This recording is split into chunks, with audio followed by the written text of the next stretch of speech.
മോത്തി ഒന്നും പറയണ്ട. ഇവിടെ ഈ നമ്മൾ അവസാന നാളുകളിലേക്കൊക്കെ പോയി, ഇതിപ്പോൾ മൂന്നാമത്തെ ദിവസമാണല്ലോ. അപ്പോൾ മത്സരം അത് കൊടുമ്പിരി കൊണ്ടിരിക്കുകയാണ്. നമ്മൾ പോയിന്റ് നില ആദ്യമേ ഒന്ന് പറയാം. കണ്ണൂരാണ് ഒന്നാം സ്ഥാനത്ത്, 438 പോയിന്റാണ് കണ്ണൂരിന്. തൊട്ട് പിന്നാലെ കോഴിക്കോടും പാലക്കാടും ഉണ്ട്. ഒപ്പത്തിനൊപ്പം 425 പോയിന്റുകൾ വീതമാണ്. കൊല്ലം ഒട്ടും വിട്ടുകൊടുത്തിട്ടില്ല, 4ാം സ്ഥാനത്ത് കൊല്ലവും ഉണ്ട്.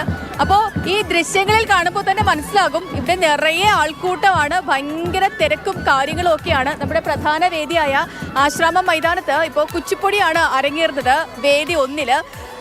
പിന്നെ മറ്റ് വേദികളിലായിട്ട് ഈ പറഞ്ഞതുപോലെ ഗ്ലാമർ ഐറ്റംസ് ഒക്കെയാണ് നിൽക്കുന്നത്. ഇപ്പൊ നമുക്ക് ഹലോ എന്ത് മത്സരം എന്തെങ്കിലും ഉണ്ടോ? അതോ കാണാൻ വന്നെയാണോ? കാണാൻ വന്നു. എങ്ങനെയുണ്ടോ നമ്മുടെ ആവേശമൊക്കെ? എല്ലാ വേദികളിലും പോയി കണ്ടോ? പോയി. ഏത് ഏറ്റവും കൂടുതൽ ഇഷ്ടപ്പെട്ടെ? ഇവിടെ ഇഷ്ടപ്പെട്ടു. കണ്ടോ മത്സരമൊക്കെ കണ്ടോ? ഇവിടെ നിങ്ങൾ കൊല്ലംകാർ തന്നെയാണോ? കൊല്ലംകാരാണ്. ഓക്കെ, അപ്പോ എല്ലാവരും ഭയങ്കര മത്സര ആവേശത്തിലാണ്. നമ്മുടെ രാഹുൽജി നാഥും ഉണ്ട് എന്റെ കൂടെ. രാഹുൽ, രാവിലെ ഒന്നും കണ്ടില്ല, എവിടെയായിരുന്നു? രാവിലെ പല പല വേദികളിൽ പോയി മത്സരങ്ങൾ കാണുകയായിരുന്നു. ഞങ്ങൾ ആദ്യം പോയത് മൂകാഭിനയം കാണാൻ വേണ്ടിയിട്ടാണ്. അപ്പോൾ എന്തേലും മനസ്സിലായോ? ചില കാര്യങ്ങൾ മനസ്സിലായി, ചിലത് മനസ്സിലാവുന്നില്ല. പിന്നെ ഈ പറഞ്ഞ പോലെ അവിടെ ഉണ്ടാക്കുന്ന ദൃശ്യവിസ്മയങ്ങൾ ഭയങ്കര രസമാണ്. കുതിര, പിന്നെ കെട്ടിടം, കഥക്, ഇതൊക്കെ കണ്ട് ഞാൻ വിസ്മയിച്ചിരിക്കുകയായിരുന്നു. ഞാനും വിജയശേട്ടനും ഉണ്ടായിരുന്നു. ഞങ്ങൾ പരസ്പരം പറയായിരുന്നു, പല കാര്യങ്ങളും മനസ്സിലാവുന്നില്ല. പിന്നെ സമകാലിക വിഷയങ്ങൾ, ആലുവയിലെ പെൺകുട്ടിയുടെ കൊലപാതകം, കൊച്ചുകുട്ടിയുടെ കൊലപാതകം, അങ്ങനെ സമകാലിക വിഷയങ്ങൾ ചർച്ച ചെയ്തുകൊണ്ട് ആ വേദിയിൽ. അല്ല, രാഹുൽജി നാഥ് കൊല്ലംകാരനാണല്ലോ. ഇപ്പൊ ഈ കൊല്ലത്തിന്റെ മുഴുവൻ ഒരു ആവേശം, ഇപ്പൊ മുകേഷ് MLA വന്നപ്പോ പറയുന്നുണ്ടായിരുന്നു കൊല്ലത്തിന്റെ രൂപവും ഭാവവും ഒക്കെ മാറി. ഇപ്പൊ കൊല്ലംകാരൻ എന്നുള്ള രീതിയിൽ അഭിമാനം ഇരട്ടിയാണെന്നൊക്കെയാണ് അദ്ദേഹം പറഞ്ഞത്. അപ്പൊ കൊല്ലംകാരൻ എന്നുള്ള നിലയിൽ രാഹുൽജി നാഥിന് എന്ത് തോന്നുന്നു? ഈ കല കടഞ്ഞെടുത്ത നഗരമാണ് കൊല്ലം എന്ന് പറയുന്നത്. അതുകൊണ്ട് തന്നെ ഈ നാടകമായിക്കോട്ടെ, ഇവർ ഈ ഷെഡ്യൂൾ നോക്കിക്കൊണ്ട് ആ വേദിയെല്ലാം ഇരച്ചു കയറുകയാണ്. നാടകവേദി സോപാനത്ത് പോയാൽ അറിയാം, അവിടെ ആള് മുഴുവനായിരുന്നു. എല്ലാ വേദികളും നല്ല പങ്കാളിത്തം. ചവിട്ട് നാടകം ഉണ്ടായിരുന്നു, കണ്ടായിരുന്നോ? ചവിട്ട് നാടകത്തിന് ഞാൻ പോയിട്ടില്ല, അരുണമർനാഥ് പോയിട്ടുണ്ട് ചവിട്ട് നാടകത്തിന്. അപ്പോൾ അവിടെ നമുക്ക് എല്ലാ വേദിയിലും പോകാൻ കഴിയില്ലല്ലോ. കാണാൻ താല്പര്യമുള്ള കാര്യങ്ങൾ പോലും കാണാൻ കഴിയില്ല ജോലിയിലായതുകൊണ്ട്. അങ്ങനെ ഒരു ആഗ്രഹം ബാക്കിയുണ്ട്. ഞാൻ സ്റ്റേറ്റിൽ വട്ടപ്പാട്ട് മത്സരിച്ചിട്ടുണ്ട്. രണ്ടുപേര് വട്ടപ്പാട്ടായാലോ?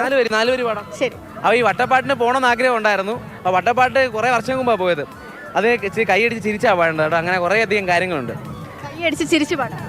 മണിവീണ ധ്വനിയതു നീളെ മുസ്തഫ തങ്ങള മംഗല നാള് മധുഹേറെ പാടി വരുന്നല്ലോ, മധുഹേറെ പാടി വരുന്നല്ലോ. താപമ പമഗരിസ നിസാനി ദാപമ ദാപമ പമഗരിസ. ഇത് ശരി നാണത്തോടെ ഇവിടെ ഇരിക്കേണ്ട ഇതാണ്. കാരണം നാണം വേണം. കാര്യം എന്ന് പറഞ്ഞാൽ മണവാളന്റെ അപ്പുറത്തേക്ക് നമ്മൾ പാടുന്നതാണ്. ഈ കല്യാണത്തിന് മുമ്പ് ഒപ്പന പോലെ വട്ടപ്പാട്ടെന്ന് പറഞ്ഞാൽ അങ്ങനെ ഒരു നാണം വേണം, ചിരി വേണം. ഈ വെയിലായതുകൊണ്ട് ഈ ഭാവങ്ങൾ പുറത്തു വരാം. അതാണ് മോത്തി, വെയില് ഭയങ്കര വെയിലും ചൂടുമാണ്, അതാണ് ഒരു കാര്യം. പക്ഷേ ഈ വെയിലും ചൂടും നമ്മുടെ ആവേശത്തെ ഒട്ടും കുറയ്ക്കുന്നില്ല. ഞങ്ങൾ ഇനി 2 ദിവസം കൂടി ഈ വെയിലും ചൂടും കടന്നു വേണം പല വേദികളിലെത്താൻ. അതുകൊണ്ട് അതിനെപ്പറ്റി ചിന്തിക്കുന്നേയില്ല. വെയിലില്ല, മനസ്സിലും ചെവിയിലും എല്ലാം താളവും ലയവും സംഗീതവും മാത്രമാണുള്ളത്. ആവേശവും കലക്കൻ കൊല്ലത്തിന്റെ വേദിയിലും ആവേശം അങ്ങ് കൊടുമ്പിരി കൊണ്ടിരിക്കുകയാണ്.